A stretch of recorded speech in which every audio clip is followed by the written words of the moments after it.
Percy puffed grumpily into the yards. He was feeling put upon and said so. "I feel put upon," he complained to Thomas. Thomas was confused. Put upon what? The rails? No, put upon with work. Driver says he is too. Put upon? What a silly saying, replied Thomas. But Annie and Clarabelle liked it, and they sang about it too. Percy's been put upon, put upon, put upon. Percy's been put upon, poor old Percy. Percy is being put upon. I am.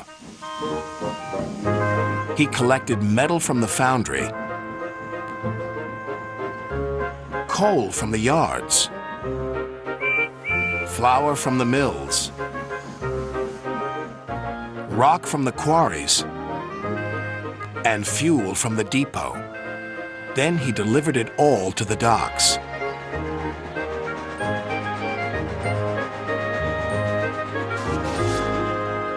Next, he collected some empty freight cars. "Who's this dirty little engine?" cried the freight cars. "We want Thomas or Duck." Percy ignored them. Put upon, that's what I am. That night, all the engines laughed at him. "We can see what's been put upon you," said Thomas. "Silence," said Sir Topham Hatt.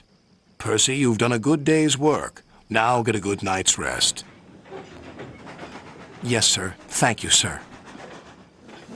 Next morning, he took some freight cars to the coal yards. Then he had to push empty freight cars to the mine shaft. When he arrived, there was trouble. The foreman spoke to his driver. "The freight cars are stuck on the mechanism. All they need is a good push. We'll do it right away." Percy shunted back to where a large canvas barrier was used to protect his line from loose rocks. Percy charged at the line of freight cars too fast and too hard. "Oh no!" gasped Percy. The freight cars broke free, but ran out of control to the mines below. On! Faster, faster!" the silly freight cars yelled.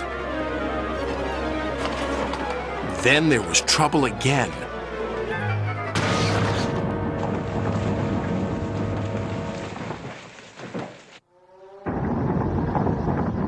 "Get out of here fast! The mine's collapsing!"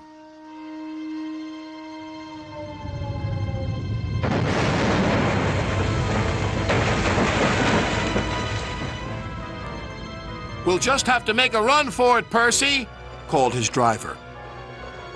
"There's going to be an avalanche," wailed Percy. And he was right. Worse still, the track he was on began to crumble. "Oh, help!" wailed Percy. Then he remembered something he had seen earlier. "There's a canvas barrier by the track. That might save us." They were just in time.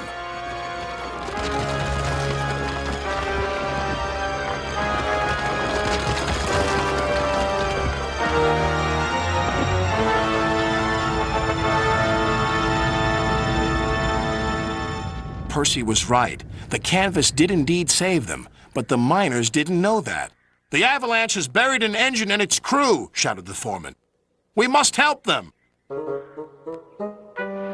When Percy had been rescued, Sir Topham Hatt spoke to his driver and fireman, then to Percy. "Driver told me how brave you were, Percy. As a reward, you will be repainted at the works." "Oh, thank you, sir."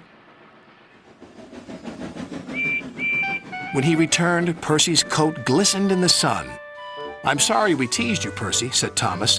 "You were certainly put upon by that avalanche." "Yes, indeed. But just look at my new coat of paint. Now, I don't mind that being put upon me."